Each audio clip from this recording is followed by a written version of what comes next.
Biračka mesta u sredinama gde žive Srbi, kako saznaje Radio Goraždevac, otvorena su na vreme, osim na biračkom mestu ovde u Goraždevcu i Osojanu, gde je glasanje počelo sa zakašnjenjem od 10 do 15 minuta. Na biralištima su došli i prvi glasači koji, kako kažu, da od ovih izbora očekuju neko bolje vreme.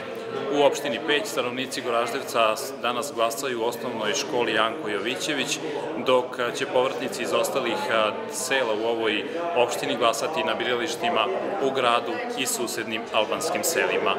U srpskim sredinama u opštini Istok otvorena su dva biračka mesta, od kojih je jedno u osnovnoj školi Radoš Tošić u Osojanu, a drugo u selu Crkolez.